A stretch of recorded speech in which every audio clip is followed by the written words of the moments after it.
आज का हमारा लेक्चर है Newton laws of motion. Newton के 3 लॉज होते हैं, first law, second law and third law. First law Newton का हमें ये कहता है कि जब भी हमारे पास कोई बॉडी है ना, अगर वो रेस्ट पर है तो वो रेस्ट पर ही रहेगी। अगर कोई बॉडी मोशन में है तो वो मोशन में ही रहेगी जब तक उसके ऊपर कोई फोर्स अप्लाई नहीं हो रही।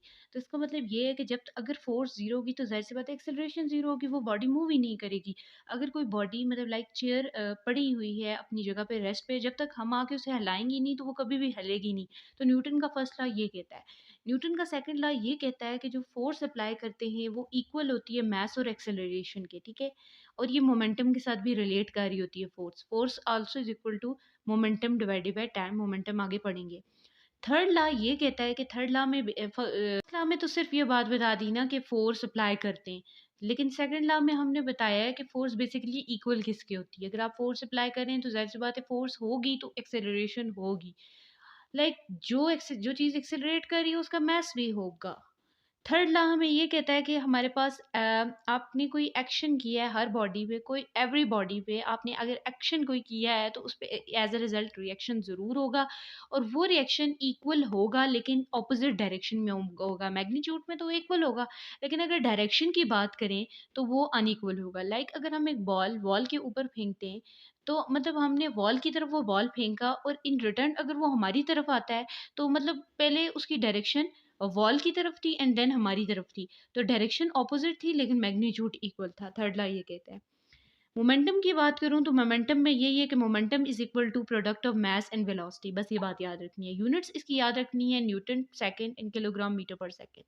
Impulse basically change in momentum. Momentum में जो चेंज आता है उसको आप बेसिकली जो है इम्पल्स ही कहते हैं। मोमेंटम में जो चेंज आता है बेसिकली एक फोर्स से आता है जिसको बेसिकली हम इम्पल्स कहते हैं।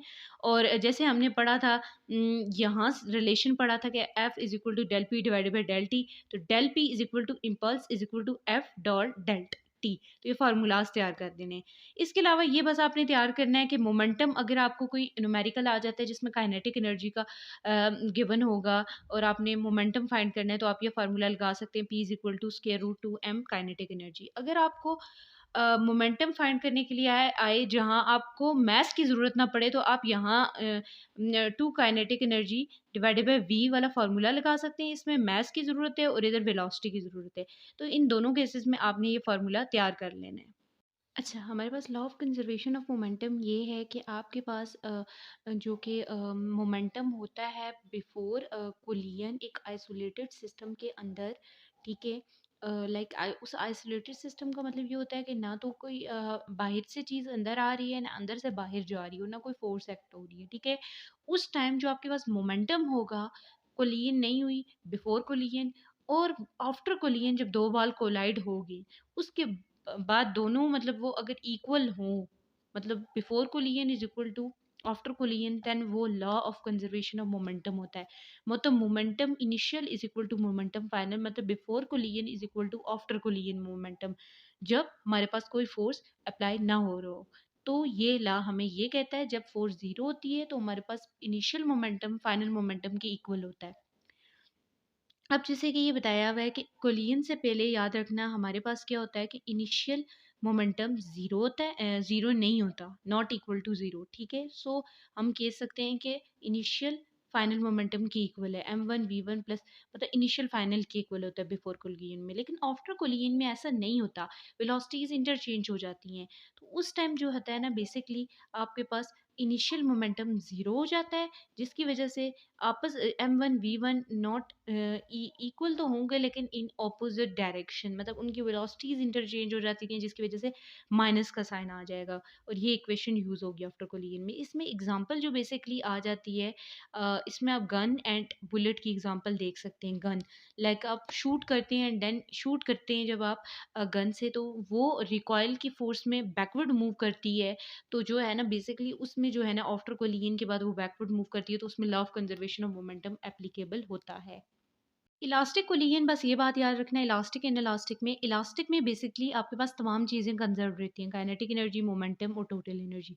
लेकिन इन इलास्टिक में ये बात होती है कि आपके पास काइनेटिक एनर्जी कंजर्व नहीं रहती, जिसकी वजह से आपके पास एनर्जी लॉस्ट हो जाती है। मतलब काइनेटिक एनर्जी चेंज हो जाती है, मतलब लाइक वो लॉस्ट हो जाती है जिसकी वजह से एनर्जी भी लॉस्ट हो जाती है। और जिसकी वजह से हमारे पास बेसिकली इसमें ये होता है कि टोटल एनर्जी तो कंज़र्व्ड रहती है, लेकिन एनर्जी जो खाली एनर्जी है वो लॉस्ट हो जाती है, ठीक है?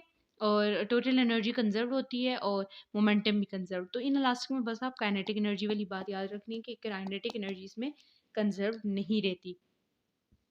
फिर हमारे पास आ जाता है elastic collision in one dimension, कुछ फार्मूलाज़ हैं जो न्यूमेरिकल्स में आ जाते हैं।